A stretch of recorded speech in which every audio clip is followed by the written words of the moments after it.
Bismillahirrahmanirrahim. Assalamualaikum warahmatullahi wabarakatuh. Sahabat Muslim, sejarah tembok ratapan sangat menarik untuk dibahas secara lengkap. Mengingat tembok ratapan merupakan tembok kapur kuno di kota lama Yerusalem yang dianggap suci oleh kaum Yahudi. Tembok ini dianggap suci atau penting karena terdiri dari sisa-sisa dinding bait suci di Yerusalem yang dibangun Raja Herodes. Pada akhirnya, bait suci tersebut hancur setelah orang-orang Yahudi melakukan pemberontakan ke kerajaan Romawi pada tahun 70 Masehi. Lantas, bagaimanakah sejarah lengkap dari tembok ratapan ini? Berikut ini penjelasannya.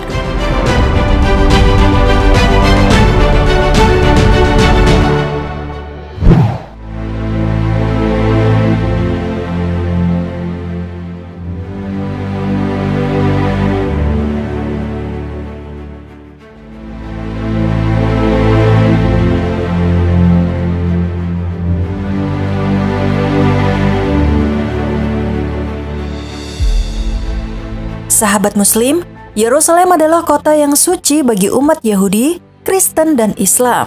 Sebab hampir sebagian besar manusia dengan 3 agama di bumi ini berkiblat ke Yerusalem. Dengan demikian, ketiga umat tersebut merasa memiliki kota Yerusalem. Sehingga semua aktivitas kegiatan keagamaan dari 3 agama tersebut bisa hidup berdampingan meskipun konflik di Yerusalem dan wilayah sekitarnya masih terus terjadi. Dalam sejarah Islam, umat Islam pertama kali menguasai kota Yerusalem terjadi pada masa Khalifah Umar bin Al-Khattab radhiyallahu anhu. Umar radhiyallahu anhu merupakan khalifah kedua menggantikan Khalifah Abu Bakar radhiyallahu an yang wafat. Umar radhiyallahu anhu memasuki kota Yerusalem pada tahun 636 Masehi. Beliau menaklukkan kota Yerusalem bersama tentara Arab tanpa peperangan dan disambut baik oleh warga Yerusalem.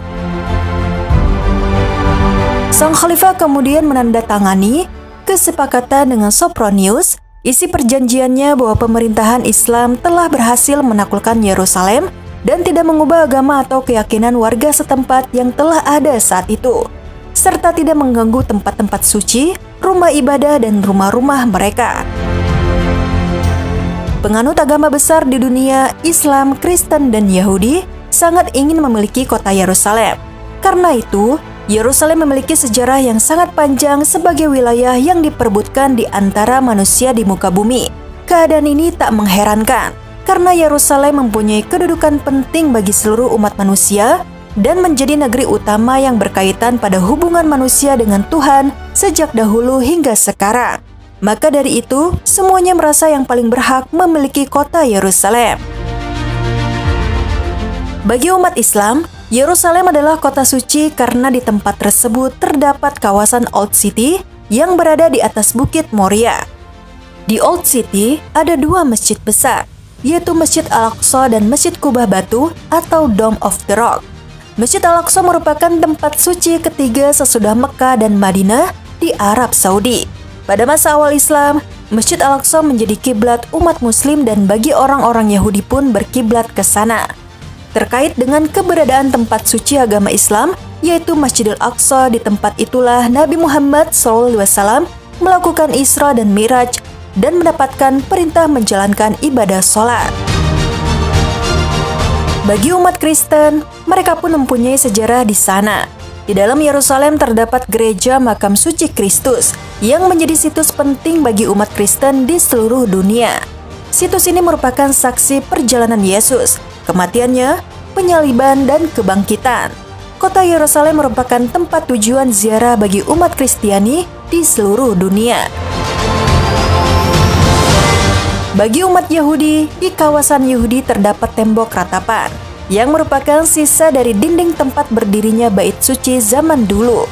Di dalamnya terdapat ruang Maha Kudus, situs paling suci dalam agama Yahudi. Umat Yahudi percaya bahwa ini adalah tempat batu fondasi penciptaan dunia dan tempat Abraham atau Nabi Ibrahim siap mengorbankan anaknya. Tembok ratapan merupakan salah satu tempat yang sakral bagi umat Yahudi di dunia. Berdasarkan tradisi para rabi, tempat ini adalah arti tertentu memiliki peran sebagai pengganti bait suci. Orang-orang Yahudi biasa berdiri di hadapan tembok ini untuk beribadah dan menangis sebagai ungkapan kesedihan atas robohnya haikal fiktif pada tahun 70 Masehi. Mereka mengklaim tembok ini bagian dari tembok haikal yang dibangun Herodus pada tahun 18 sebelum Masehi yang kemudian dihancurkan. Oleh karena Al-Quds berada dalam kekuasaan orang lain, mereka dilarang berdiri di tempat ini. Akan tetapi ketika Al-Quds jatuh di tangan mereka pada tanggal 7 Juni 967 Hijriah dan Yahudi memiliki kebebasan mutlak menggunakan tembok ini, mereka menamainya tembok barat. Tembok ratapan atau tembok barat merupakan bagian dari dinding barat yang mengelilingi Bukit Bait Suci. Disebut juga Bukit Moria atau Bukit Sion.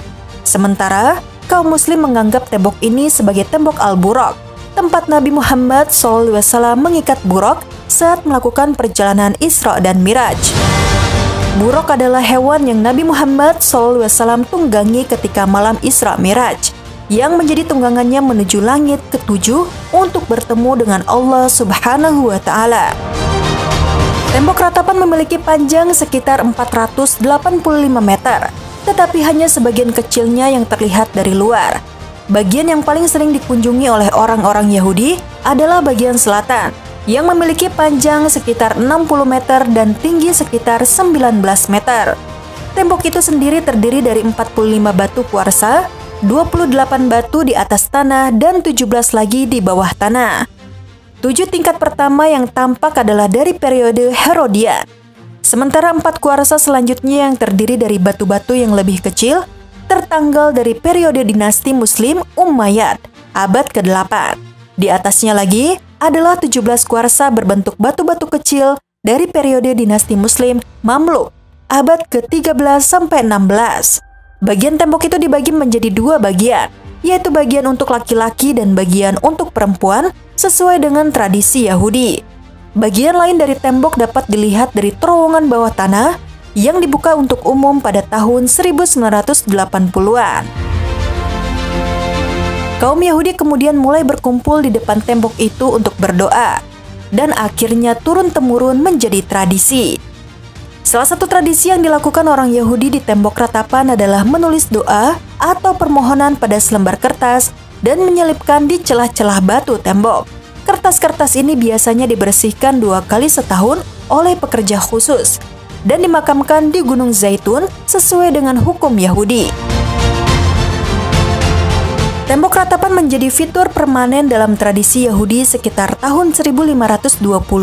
Saat ide yang menyebar adalah kaum Yahudi tidak seharusnya memasuki kuil karena mereka tidak murni lagi. Tembok ratapan sendiri menjadi simbol penting bagi identitas nasional dan Israel.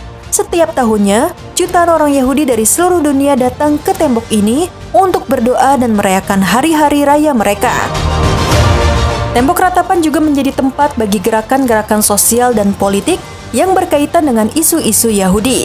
Salah satu contohnya adalah gerakan wanita tembok ratapan yang berjuang untuk hak-hak perempuan Yahudi untuk berdoa secara bebas dan setara dengan laki-laki di tembok ini.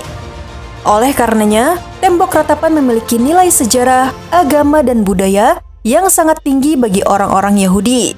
Tembok ini menjadi saksi bisu dari berbagai peristiwa penting yang terjadi di Yerusalem selama ribuan tahun.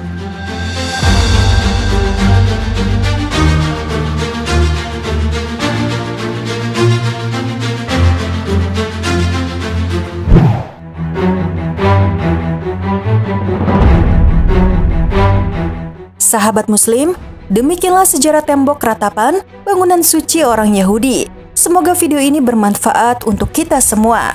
Sekian video kali ini, silahkan tekan tombol subscribe, like, dan tombol lonceng di bawah ini sebagai bentuk dukungan kalian agar channel ini tetap terus menyebarkan informasi seputar Islam. Dan terima kasih untuk yang sudah subscribe. Wassalamualaikum warahmatullahi wabarakatuh.